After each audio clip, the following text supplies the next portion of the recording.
ಒಬ್ಬ ಒಳ್ಳೆ cinema director ಆಗಬೇಕು ಅನ್ನೋಂಥ ಆಸೆ.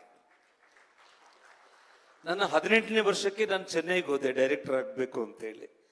ಸುಮಾರು 1 ವರ್ಷ ನಾನು ಅಲ್ಲೇ ಇದ್ದೆ. ಅದಾದ್ಮೇಲೆ ಅಲ್ಲಿ ಪರಿಸ್ಥಿತಿಗಳು ನೋಡಿಕೊಂಡು ಹಣ ಚೆನ್ನಾಗಿ ದುಡಿದು ಚಿತ್ರರಂಗಕ್ಕೆ ಹೋಗೋಣ, ಈ ರೀತಿ ಹೋಗೋದು ಕರೆಕ್ಟ್ ಅಲ್ಲ ಅಂತ ನಾನು ವಾಪಸ್ ಬಂದವನು.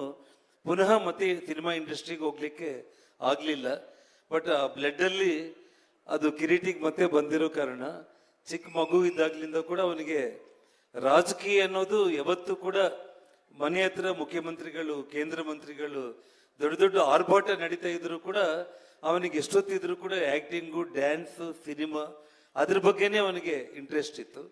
ಒಂದು ರೀತಿ ಈ ರಾಜಕೀಯ ಅನ್ನೋದಕ್ಕಿಂತ ಕೂಡ ಆ ಚಿತ್ರರಂಗದಲ್ಲಿ ಜನರ ಪ್ರೀತಿ ಗಳಿಸಿ ಶಾಶ್ವತವಾಗಿ ರಾಜ್ಕುಮಾರ್ ಕುಟುಂಬದಲ್ಲಿ ಒಂದು ಪರ್ಸೆಂಟೇಜ್ ಅವನು ಪ್ರೀತಿ ಗಳಿಸಿದ್ರು ಕೂಡ ಅವನ ಜನ್ಮ ಧನ್ಯ ಆಗುತ್ತೆ ಅಂತೇಳಿ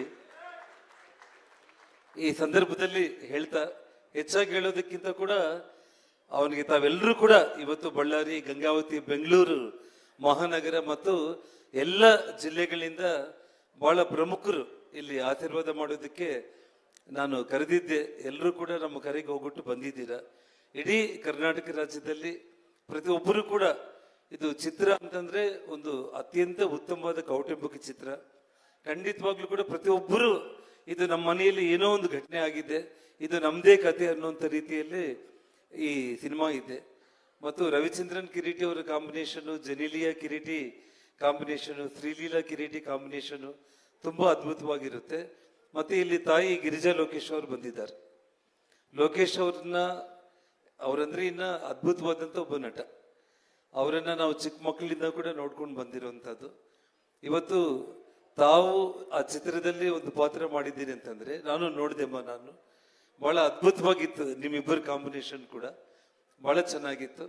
ಹಾಗಾಗಿ ಇಲ್ಲಿ ಬಂದು ಎಲ್ಲರೂ ಆಶೀರ್ವಾದ ಮಾಡಿದ್ದಕ್ಕೆ, ವಿಶೇಷವಾಗಿ ಮಾಧ್ಯಮ ಸ್ನೇಹಿತರಿಗೆ ಎಲ್ಲರೂ ಕೂಡ ಕಿರೀಟಿಗೆ ಆಶೀರ್ವಾದ ಮಾಡಿ. ಒಂದು ಜನಾರ್ದನ್ ರೆಡ್ಡಿ ಮಗ ಅನ್ನೋದಕ್ಕಿಂತ ಕೂಡ ಕಿರೀಟಿಗೆ ನಾನು ಒಂದೇ ಒಂದು ಚಾಲೆಂಜ್ ಹಾಕಿದ್ದೆ. ನಾನು ಜನಾರ್ದನ್ ರೆಡ್ಡಿ ಮಗ ಅಂತ ಅನ್ಸ್ಕೊಳ್ತೀಯ ಅಥವಾ ಇನ್ನೊಂದು 2-3 ವರ್ಷದಲ್ಲಿ ಕಿರೀಟಿ ಅವ್ರ ಅಪ್ಪ ಅಲ್ಲಿ ಹೋಗ್ತಾ ಇದ್ದಾನಂತ ಅನ್ಸ್ಕೊಳ್ತೀಯ ಅಂತ ಹೇಳಿ ಒಂದು ಚಾಲೆಂಜ್ ಕೂಡ ಕೊಟ್ಟಿದ್ದೀನಿ ನಾನು. ನೋಡೋಣ 2 ಚಾಲೆಂಜ್ಗಳಲ್ಲಿ ಯಾರು ಗೆಲ್ತೀವಿ ಅನ್ನೋದನ್ನ ಮುಂದೆ ದಿನಗಳಲ್ಲಿ ಎಲ್ಲ ನಿಮ್ಮ ಆಶೀರ್ವಾದ ಇರಲಿ ಅಂತ ಹೇಳಿ ನನ್ನ ಮಾತನ್ನ ಮುಕ್ತಾಯ ಮಾಡ್ತಾ ಇದ್ದೇನೆ. ಜೈ ಹಿಂದ್, ಜೈ ಕರ್ನಾಟಕ. ತಂದೆಯ ಕನಸು, ತಂದೆಯ ಕನಸಾಗಿತ್ತು ಸಿನಿಮಾ ರಂಗಕ್ಕೆ ಬರಬೇಕು ಅಂತ. ಆ ತಂದೆಯ ಕನಸನ್ನ, ಆಸೆಯನ್ನ ಈಡೇರಿಸೋದಕ್ಕೆ ನಮ್ಮ ಕಿರೀಟಿಯವರು ಸಂಪೂರ್ಣ ತಯಾರಿ ಮಾಡ್ಕೊಂಡಿದ್ದಾರೆ. ಜೂನಿಯರ್ ಸಿನಿಮಾ ಜುಲೈ 18ಕ್ಕೆ ತೆರೆ ಕಾಣ್ತಾ ಇದೆ. ಎಲ್ಲರೂ ತಪ್ಪದೆ ಹೋಗಿ ನೋಡ್ಬೇಕು ಅಂತ ಹೇಳ್ತಾ, ಈ ಸಿನಿಮಾದ ಪ್ರತಿಯೊಂದು ವಿಷಯನೂ ಟಾಪ್ ಕ್ಲಾಸ್ ಅಲ್ಲಿ ಇದೆ ಅಂತ ಆಗ್ಲೇ ಹೇಳ್ತಾ ಇದ್ದೆ.